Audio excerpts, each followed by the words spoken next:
Good afternoon and welcome. Thank you all for coming. This is Marilyn. Dr. Gallucci and I were just trying to figure out whether this was our 12th or 14th or 37th. We can't remember. You had black hair when we started it? I'm not touching that. No, but we've been doing this for a while, these student research forums, and it's a real pride for the faculty, for the professional staff, for the students, and specifically for me, I have to say, because I get to take credit for it with the president and the provost.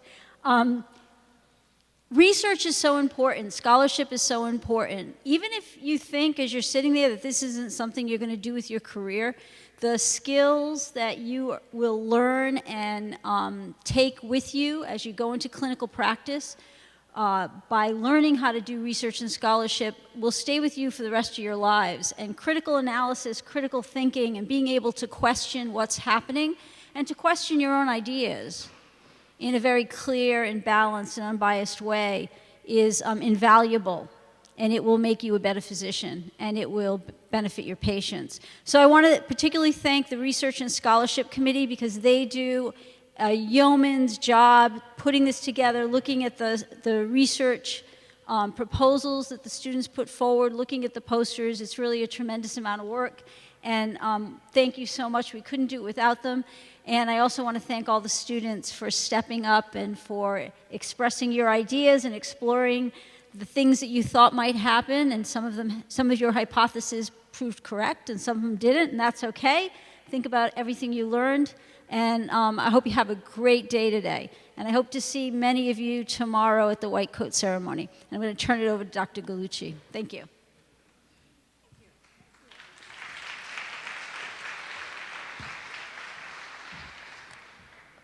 Hi, everyone. Can you hear me okay? It's my distinct pleasure to introduce our guest speaker today. And actually, I'll do the formal introduction, but then want to share some kind of personal thoughts and feelings about Dr. Guerrieri, just because of our long history together. So Dr. Guerrieri is a UNICOM graduate from the class of 2008. She is a women's behavioral health specialist, having completed an additional 4-year fellowship in reproductive psychiatry, and she's also a certified yoga instructor. She has been in practice for over 10 years with a background in arts, fitness, and osteopathic medicine, with a specific expertise in psychopharmacology. Dr. Guerrieri is a collaborative physician who incorporates creative problem solving to help her patients establish and meet their goals in a non-intimidating environment.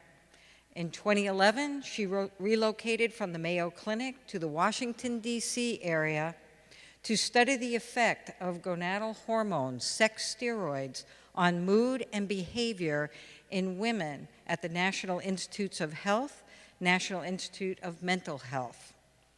In 2015, she transferred to the Food and Drug Administration, where she currently practices regulatory medicine and addiction products.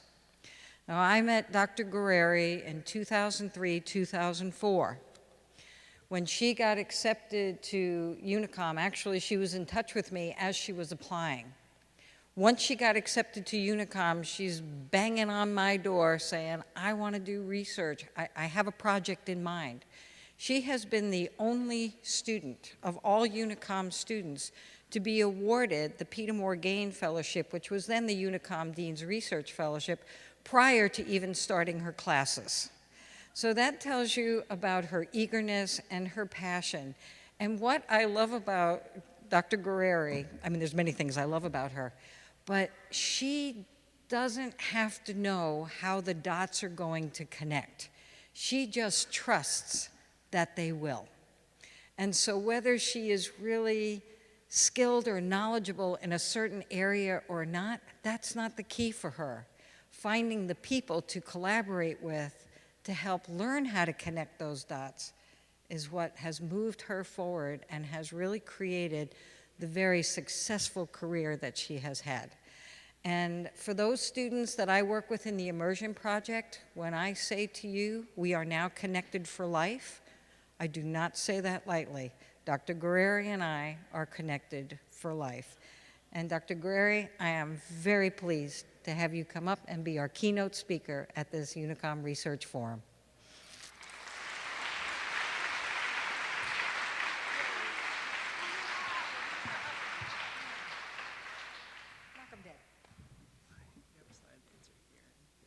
Thank you. Well, gosh, thank you so much for being here. And Dr. Gallucci, you're probably the facilitator for me being confident in going from step to step without knowing what the next dot is going to be. And let's see if I can figure out this slide. Yay. Okay, so I have no disclosures to report, and my presentation represents my own views and opinions. They are not the views of the federal government, HHS, or FDA.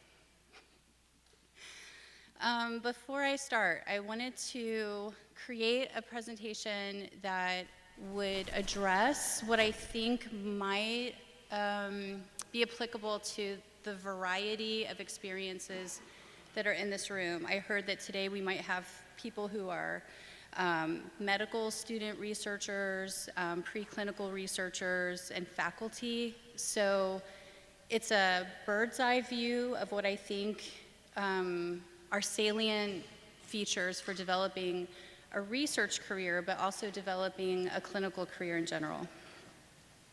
To that, I'm just going to briefly highlight some of my experiences, in part to just show you what I've done, so that if my path resonates with yours, feel free to ask me questions about it, and also to show you that there are no two paths that lead to the same place. We all come and go from different directions to different directions, and hopefully the tools that I share with you in the second part of the talk and third part of the talk will be helpful. So this is a graph I made for you of my research path. I remember being an undergrad, knowing that I wanted to go from point A to point B, and I had no idea what that space in between was going to look like. I was fortunate. I ended up getting some undergrad grant, and I worked with a local hospital and had my first experience in what would be clinical research. But I did not get my first mentor, life mentor, until I started medical school, and that's actually how I ended up here. I was able to connect through Dr. Bilski, who's no longer here, with Marilyn. And I knew right away that I wanted to come to an institution where I would be able to cut my teeth on research. I wasn't interested in doing a DO PhD program, but I knew that I wanted to do clinical research, and the school was very supportive. So I'm going to start with and end with one of the most important things you can do if you want to develop your career is get a mentor. And you can have more than one, but you need one, because a mentor is going to be the person who helps lay that foundation for your success. And a good mentor is going to be the person that's going to hold your hand, like Marilyn does with everybody that she works with, and lead them forward and copy that success forward, because that is what's going to make us and the world a healthy place. So when I was in medical school, I was involved in all sorts of projects, and one of them I actually got in trouble for, so I'll just say this really quick, but it was one of these. Like, when my class started, we didn't have what this is. Like, I am so amazed and impressed at what I'm seeing. So myself, Marilyn, Amy Davidoff, we kind of revitalized what had been this research forum. And Starbucks, I went to Starbucks, down the road, and I asked if they would be willing to do coffee and, barista type supplies, and they said yes, and they came to campus, and I got in trouble with Sodexo for doing that because they had never heard of it before. So I would sometimes have these great ideas, and then they didn't always pan out really well. So I say that to encourage you that no idea is too big or too small. I did my first case report when I was in medical school. I was lucky to work with some great people at Maine Medical Center who served as career guides.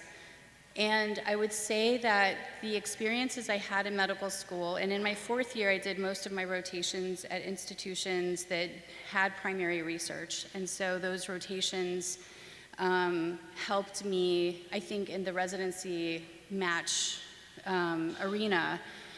And all of that work, all of that extra work, those extra hours that you spend doing your posters, really fed into what made me a good candidate for the program I ended up getting accepted to. I matched with my #1 program, which was Mayo Clinic. I chose psychiatry, but even that was, if anybody wants to talk to me about what specialty you want to go into and you don't know, like, talk to me, because I wanted to do everything except OB-GYN. And I ended up in psychiatry because it was very practical for a whole bunch of reasons. And it worked well for me. I was able to continue my interest in healthy aging to Mayo Clinic, where I was doing neurocognitive research. During my residency program, I did a lot of presentations, a lot of talks, and I was the resident chair for the research track and different things. I was on the IRB as a resident. And this opportunity came up, which is really unique and something that I want to plant in the seeds of your minds if you're interested in doing research in the future, which was the National Institutes of Health has some institutes that have an ACGME accredited 4th year of residency that they combine with the 1st year of clinical research. And I stumbled into this because I did one of my things where I have this great idea and I think it's going to work, and it didn't. And that was, I was at Mayo Clinic. I had a research idea and a research mentor that would help me with this idea, and we submitted it to NIH and they accepted it.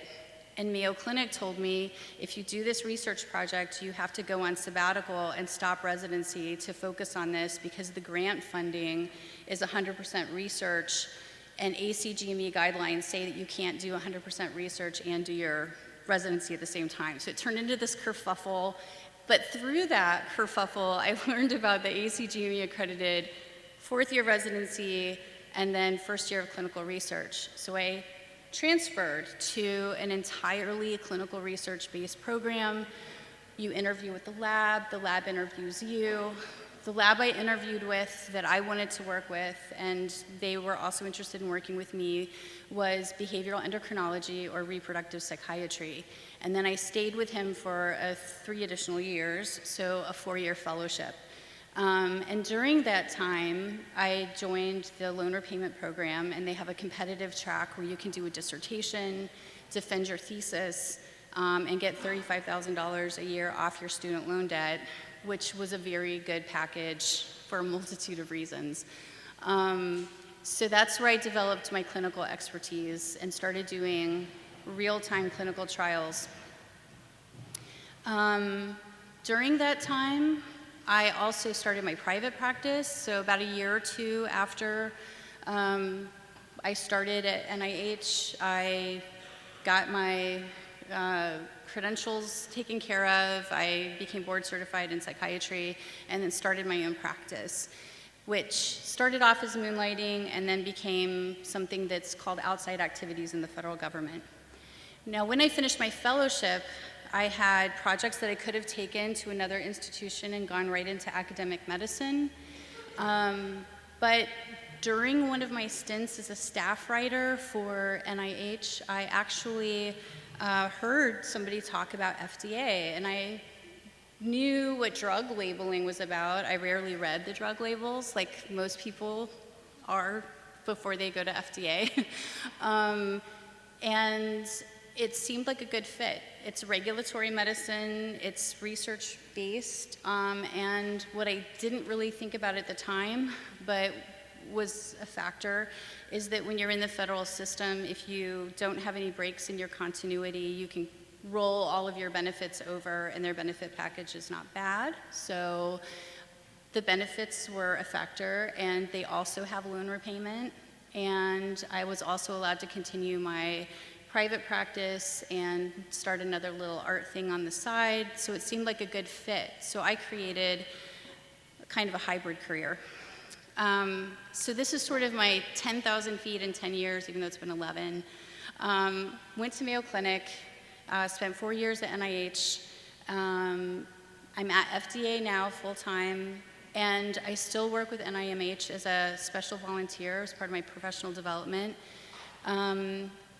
I completed my residency, and this fellowship in reproductive psychiatry, for those of you who think you're interested in the effect of hormones on mood and behavior, will probably become a boarded specialty in psychiatry in the future, probably the next 5 years. They're working on it. I'm also board eligible in addiction psychiatry, and I'll talk about that, and I'm sitting for my exam next year.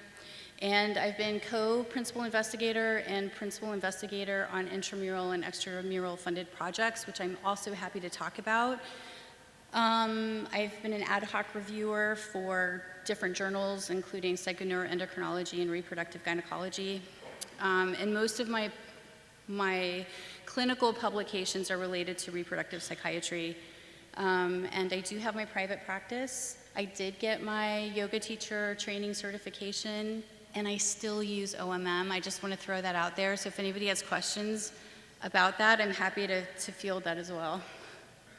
So regulatory medicine is actually a subspecialty of medicine, and it takes all specialties. So FDA is a very interesting place. Now that I've been there for a few years, I started there in 2015.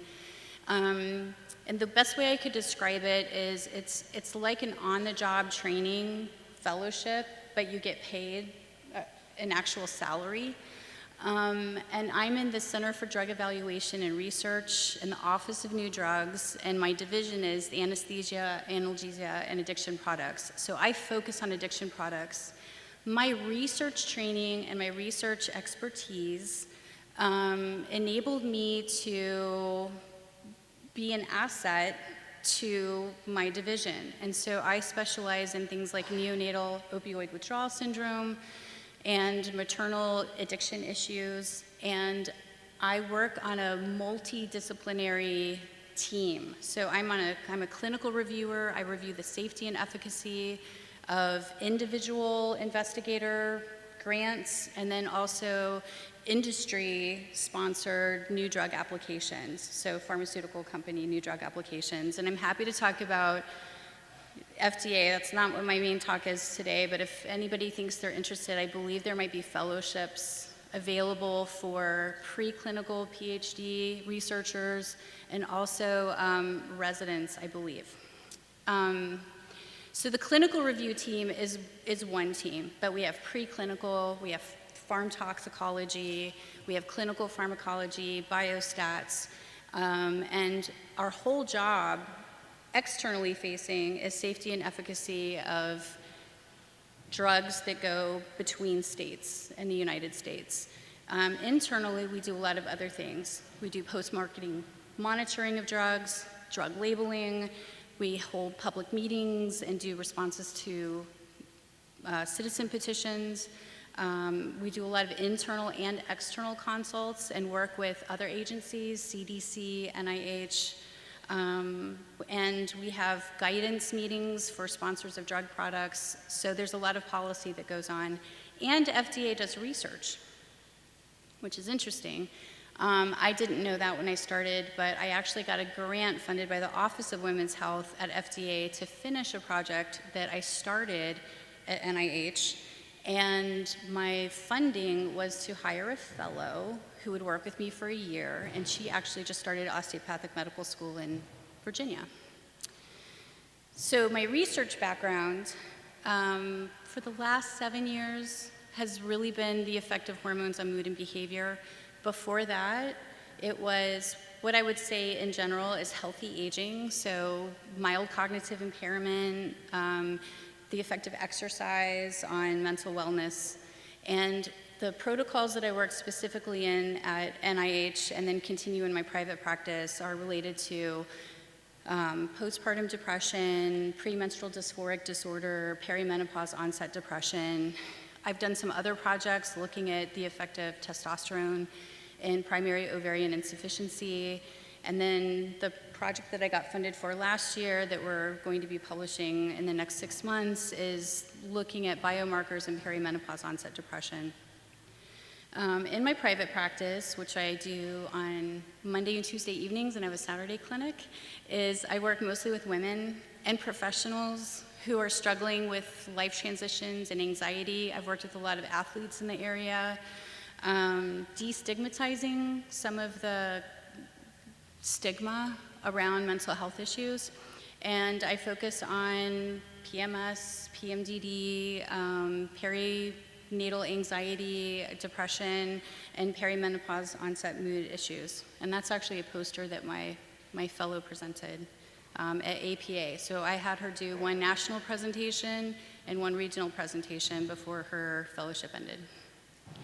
So career trajectories, like what is research going to do for you? So some of you might really be interested in doing research, and I'm happy to speak to that. And some people just might be interested in doing enough to help them get into a good residency program, which is also very noble. And the truth is, sometimes there's not a lot of financial gain to doing research. If you chose not to do it as a career, there are many different places that you can go and use your expertise, but I would say to the medical students, having good quality research and those analytical skills are super helpful in getting the residency programs that you want. And that's still true today, even though I graduated like a decade ago. It's really crazy. I made this slide to show you if you do have and decide to develop expertise in research, there are lots of different places you can go, and I didn't know this when I was a medical student. So one's academic medicine, that's intuitive, but there's the World Health Organization. There are community research organizations that look for doctors who also have experience in research. There's policy for those of you who are really interested in making changes to healthcare regulations. There's the Public Health Service. There's going into industry, which is the pharmaceutical industry. There's going into clinical practice, but using your research expertise to better your work with your patient population. And then there's regulatory medicine, like FDA. There's CDC. They do research as well, and they take physicians. And focused research, the funding can be intramural and extramural. So you can work for a place like NIH, where it's all intramural funded, or get grants from places like the NIH, which is extramural funding. So the second part of my talk, something that I would love to impart, that I hope this is helpful, is the idea of creating a toolbox and knowing that every skill you do, everything that you learn is going into what I would call a career toolbox. And there are two paths that I sort of have in my mind about that toolbox, and one is personal development and one is professional development. And in personal development, I'm a huge advocate of time management, self-awareness, and self-care. But there's so much more. I mean, I could write a book about some of the things that I think are really helpful in a successful career that deals with personal development. And then professional development, I picked some of the low-hanging fruit that I think is super important, which is developing an individual development plan, mentoring, and then being aware of your values. So time management. Okay, we all know that sounds really intuitive. But time management's really critical if you are a trainee or you're a medical student and you want to do a research project that's less than 12 weeks. It's possible, but it's a lot of work, and very few people are going to tell you how to do it. So always be planning, always be thinking, try to prepare yourself for whatever the question is that you're trying to develop, and practice daily routines that are going to help you get those projects done. Read every day, try to develop expertise in the area that you think you're interested in, because time management leads to deliverables. It's almost impossible to do a short-term research project without a really good time management plan. So I have this thing that on the slide that says time times 4. I originally wrote it times 3. But what that is if you are doing something you've never done before, which is like me, with like at least 50% of everything I do, I feel like it's the first time I'm doing it, it's hard to know how much time it's going to take you to do something. And so since medical school, I would write down how long I thought it would take me to do something and how long it actually took me to do something. And I'd say on average is probably multiply it by 4. I'd be like, oh yeah, I'll do this quick lit review and see, what the effect of, BD enough is on mood in women. And then it just turns into like a, 2 hours later, a 15-minute project took more time than I thought. The reason why I say this is if you can anticipate how much time it will take you to do something and have a really good idea of that time, it's going to make everything in your life a lot easier. So there tends to be a crunch if you think there's an abstract due or a poster you want to put together. Multiply the time you think it's going to take by 3 or 4, and then you know that you'll have enough time to get things done. So self-awareness is also seemingly intuitive, but self-awareness is something I've seen as a mentor is sometimes lacking. And self-awareness is the ability to monitor ourselves and our environment, and it's having a situational awareness of what's going on. How do I think people are reacting to me? How am I reacting to them? That's a very important skill because as a personal development tool, if we're aware of ourselves and we're aware of our environment, we're going to avoid a lot of potential toxic interactions. Self-awareness also helps us manage negotiations, which as you develop in your career becomes very critically important, and it needs to be something that you're comfortable doing, and managing difficult conversations. Self-awareness also helps us have that balance between burnout and lifestyle balance. Self-awareness lets us know when we need to keep our collaborations versus getting isolated and feeling like we're working in a vacuum. And self-awareness helps us balance growth versus stagnation. And stagnation is really easy. Sometimes we get stagnant before we even start a project and we feel stuck. So if any of you ever feel stuck, I had a little Post-it note when I started at FDA because it was like starting a whole new fellowship. And on my Post-it note, I just had, what is important, what do I know, what do I need, and what do I want? And that was the metric that I used to keep me from getting stagnant so that I was able to get to the next step. Self-care. I love being an osteopathic physician. I think that the tools that I learned in medical school, and I'm not saying this, nobody paid me to say this either, super important and helped me, but it also helps me with my patients and my colleagues. And time for self-care is not something that we esteem in research or in medicine, and self-care is very understated in the US healthcare system in general. You'll read qualitative projects about self-care and quality of life, which is something I've published on. But as professionals, we're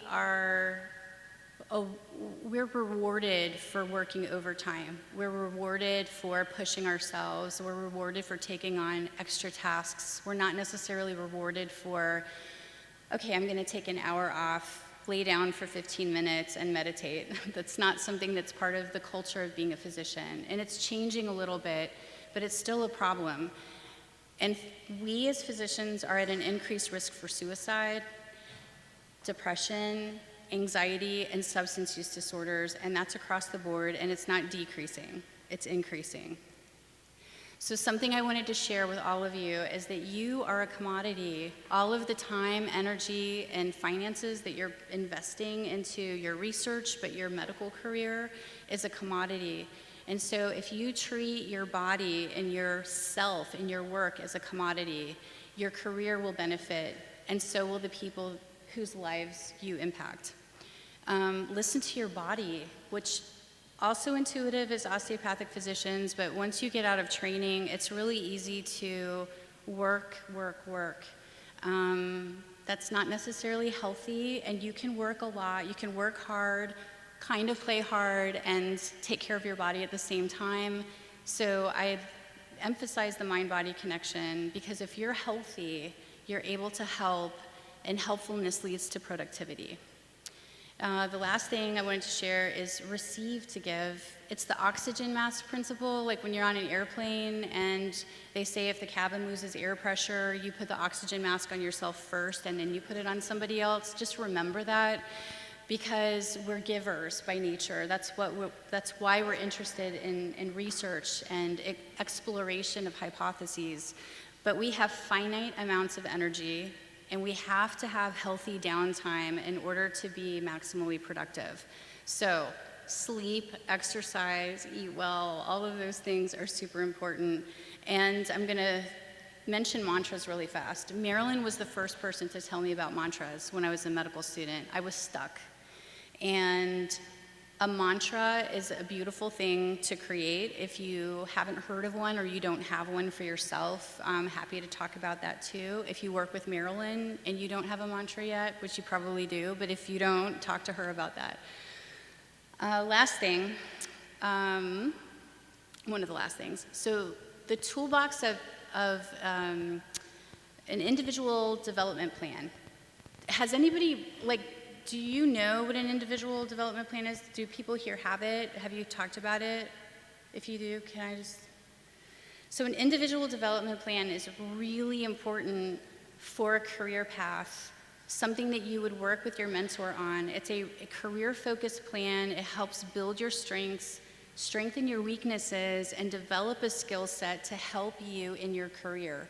And even if it starts off in research and goes clinical, an IDP is really important.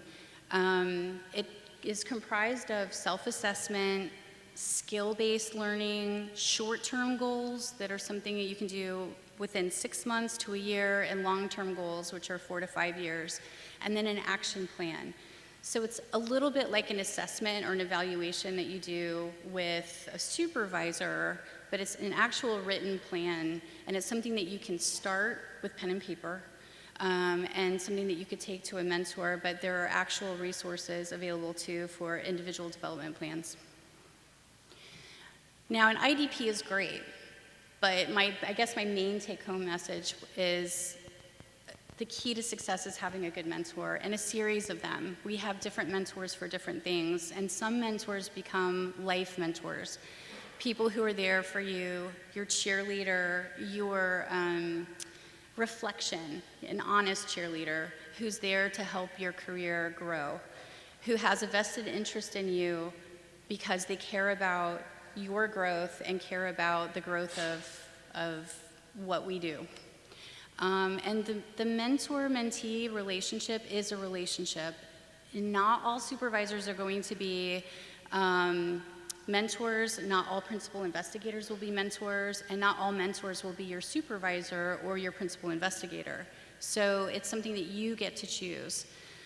And I think that having an understanding of what the mutual conditions of that mentoring relationship will be is very important. It's something I've written about, and I'm happy to talk about as well. And choosing your mentor is a very personal decision. It's like finding a hairdresser. If it doesn't feel like a good fit, it probably isn't going to work out really well. I have personal stories about hairdressers too, but I won't share those. So to the mentor, to anybody in the room who is the mentor, be challenging, because mentees need to be challenged. Like, we need to know when we're a mentee where we need to grow. And the mentor's responsibility is to be supportive, but to be challenging, to meet one-on-one, to define the goals for the mentee, to help them with an IDP, to provide constructive and timely feedback, to be accessible. I'd say to meet at least twice a year if it's a long-term mentoring relationship, or in intervals, like weekly usually, if a mentee is doing a 6 to 12-week project. And I think it's the responsibility of the mentor to help set the framework and the structure for a successful project, because usually a mentee doesn't know how to do it, they just know that they want to do something, and that's that getting from point A to point B that's tricky. And then copy it forward. The most healthy relationships and healthy labs that I've worked in are labs where people feel free to share information to help other people be their best selves. And then to the mentee, look for goodness of fit. Look for a good style, a personality, an environment that you feel comfortable with. Be attentive. Don't ask a question without having researched it, please. Be willing to put in the time. Look for ways to problem solve and let your mentor know when you're stuck. Ask for help, because asking for help is very important and very necessary for growth. Don't wait until the last minute to get things done, like a letter of recommendation or editing or applications. Time management is important, and being willing to accept constructive feedback. And then values. Values, specifically speaking to professional development, are where we unconsciously and consciously put importance on an activity. They give meaning to our life, and it's where we spend our time and energy, whether or not we're willing to consciously admit it. And a value is really what matters most to us. Where do I derive meaning and satisfaction in my work? And values change over time. So do careers. Most careers in the US change every 3 to 5 years. Values also change. So examples of values are achievement, salary, networking, working independently, being a team player, having stability, like a regular 9-to-5 schedule versus something that's shift work, and then personal time. And so knowing your values will help you decide what residency you want to go to, what kind of a research environment you want to affiliate yourself with, so that they align with your values, because that's going to set you up for a successful career. Now, building your career. There are lots of books on professional development. I'd say the 3 main keys that I could impart to you are: expand that toolbox. Always think about building your skill set, even if you don't know what the next step is going to be like. Avoid stagnation, look for growth, look for opportunities. Do periodic self-assessments. Check in with yourself. Ask yourself, is this situation helping me be my best self? Am I helping other people be their best selves? I think that's just a very good personal metric to use to know if you're going in the right direction or not. And career considerations. This is something I thought would be helpful. I've distilled it down to 4 key concepts. When you're thinking about what specialty of medicine you want to go into, what kind of research you're interested in doing, where you want to move, how you want to practice your work, I think these 4 keys are important. So, do you have a family that you're responsible for? Are you planning on having a family? What are your finances like? Can you take a really low-paying job for a long period of time? Do you need to supplement your work with a moonlighting job? Is it a good fit for you? Do you feel like the work that you're doing is a means to an end, or are you trying to build a career? And what do you want to do with your future? Where do you want to go? How do you want to live? Those are considerations that I think if you can always sort of keep in the back of your mind, they'll guide you like flashlights on a path toward the kind of career that you want to develop for yourself. And last, these are resources that I've collected over time that I thought might be helpful, and I think these will be available to you as well in PDF form. But taking grant writing courses. There are lots of them available, and then different programs have them available. IRBs will sometimes affiliate with institutions as well. Scientific writing courses, volunteering as a member on different committees, doing emotional intelligence training, leadership training, the Myers-Briggs, which I think the first time I did Myers-Briggs, I was here as a medical student, and it was very helpful. Creating an individual development plan, a life plan, and there are tools that you can purchase for that. And then these are books that I found very helpful. Some of the books are related specific to research, others are specific to interpersonal interactions that come along during the course of building a career. But I'd say that these books are probably my top, 15 books that I've read over the last 10 years. And then a very special thank you to Marilyn, mentor and life coach, 100%. The tools that I learned as a medical student, working with her and being here, set me very well for the path that I have continued to walk on and the hybrid career that I created. And then a very special thank you to the Unicom staff and research committee. And these are my 2 emails. If you have questions related to regulatory medicine, fellowships, things like that, email me at FDA. If you have questions about private practice or just practice in general, email me at my networking email. So thank you so much.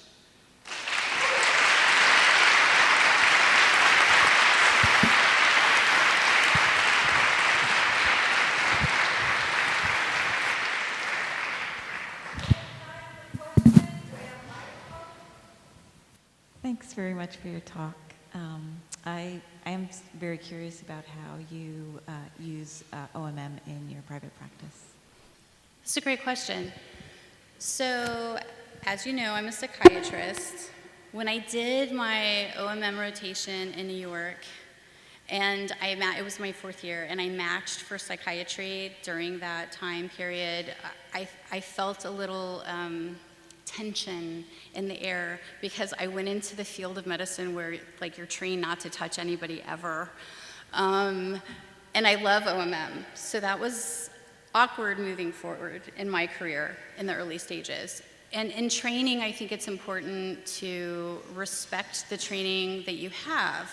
In my private practice, I work almost exclusively with women. I've been doing it since 2013, so I have patients that I've been seeing for a long time, and a lot of the stuff that comes to me is anxiety and depression. The way I teach it to my patients is there's the biological route to mood, the psychological, and the social route. And sometimes people come to me with depression and anxiety issues that really aren't biologically something that we need to treat right now. Or we have, but something's come up and they're really anxious. And so I have a room in my office. I have a 3-room office in my suite. And the room has floor poofs and meditation cushions, and I've got my OMM table still. And so for some of my patients, I have them sign a release, and I'll do rib raising, passive muscle relaxation. I'll teach breathing exercises, and we go over like a general postural assessment. So it's different than the formal OMT training that we have as OMS students. But I took what I felt comfortable with and I incorporated it into my practice with established patients who are really struggling. And in those patients, they really benefit from it. Otherwise, I still work with like friends and family, like on the side, just to make sure that I'm staying abreast of my training, but that's how I use it.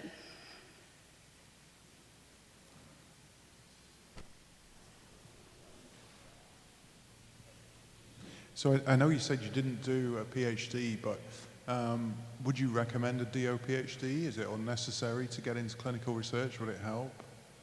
That's a great question. I really think it depends on the person. If you found a really good DO PhD program and one was available, I think that's excellent. When I started as a medical student, most of the programs were MD PhD programs, and they were in large universities that weren't as holistically minded, so my perspective is a little bit different. But I can tell you, if you are a medical student becoming a physician interested in research, you're already an asset, because to have an individual new drug application with FDA, a researcher, a PhD, still needs to affiliate with a medical physician if they're doing clinical research. So if you have the skill set, you don't necessarily have to have a PhD, but you have to have good training. So I think it would depend on the program. Definitely a fellowship program that's got some good training in it. So just also out of interest, do you see many people, many clinician scientists studying OMM? And maybe DO PhDs as well? So a bit unrelated to the last question. So do I see that? No, I just wondered if you, how many physician scientists are studying OMM and looking at various different clinical endpoints with OMM, and what do you see? Do you see OMM research, and do you see like DOPH, a potential market for DOPHDs trained in scientific method, so that they can then go and take that with a view to their OMM in the clinic in the future? I haven't seen, like I don't follow that body of literature only because my expertise is actually in psychopharmacology, so everything that I review from a research perspective is drug related, and OMM falls outside of a drug, so it's something that would never be filtered through FDA unless there was a drug comparator. Yes, I think there's a value in it. And I think DO-PhD programs would be great, like developing programs like that and creating a curriculum that is holistic and incorporates osteopathic principles and can help people get a PhD would be really awesome. So I support that because I think that's where you're going. But I haven't seen a lot of it, but that's partly because of my bias in where I work.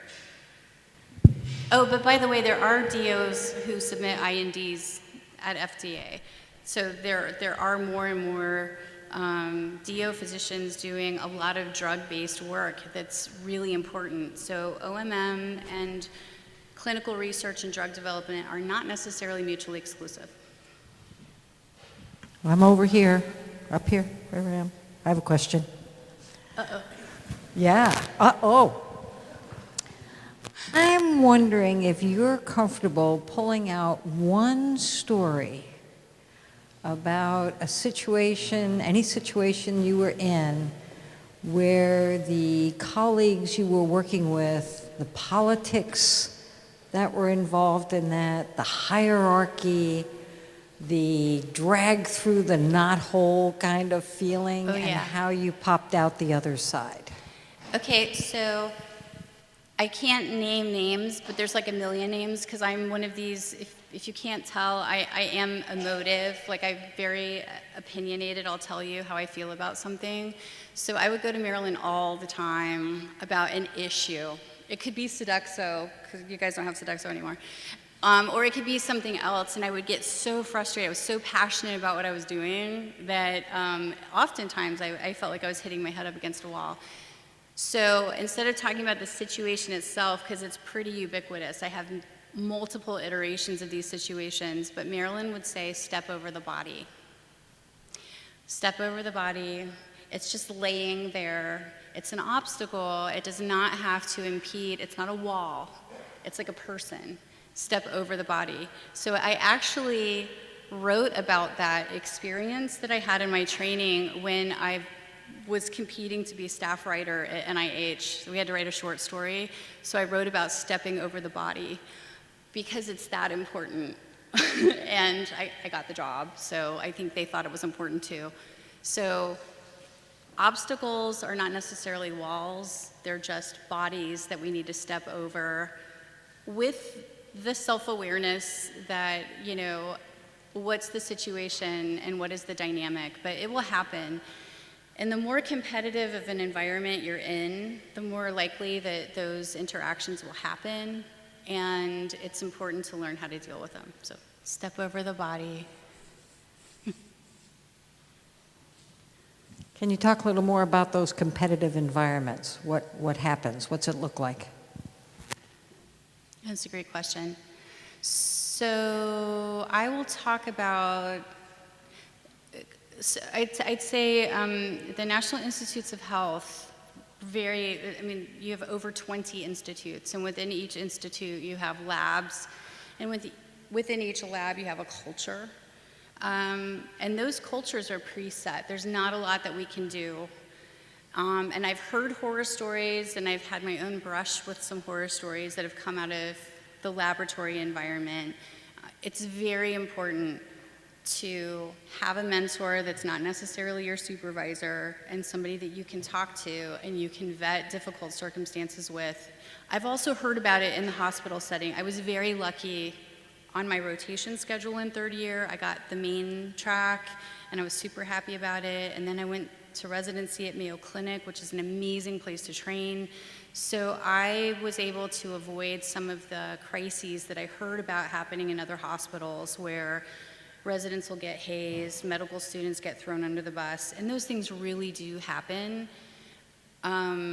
When those situations happen, you just need to have a confidant, somebody that you can talk through the situation with, find out what's going wrong, how can I grow, what is the situation at hand, because it will happen. And as you grow in research in particular, because it is competitive, it is hierarchical, but it's also,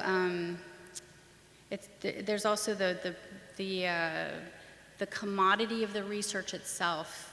People will steal ideas from each other. People will fight for resources, and it can get very ugly. And in those situations, it's really important to have people who have always been on your side, who are going to help guide you through that. And sometimes you have to part ways with the lab or choose a different career path even when things fall apart. But that doesn't necessarily mean it's the end of your research world. It just is an opportunity to develop a healthy life.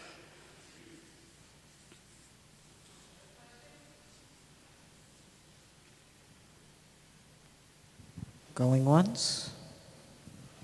Thank you. This is your chance to get the inside dope. You can also email me. Yep. Actually, Dr. Greer will be here. She'll also be judging for us. So let's give a round of applause for Dr. Greer. Thank you.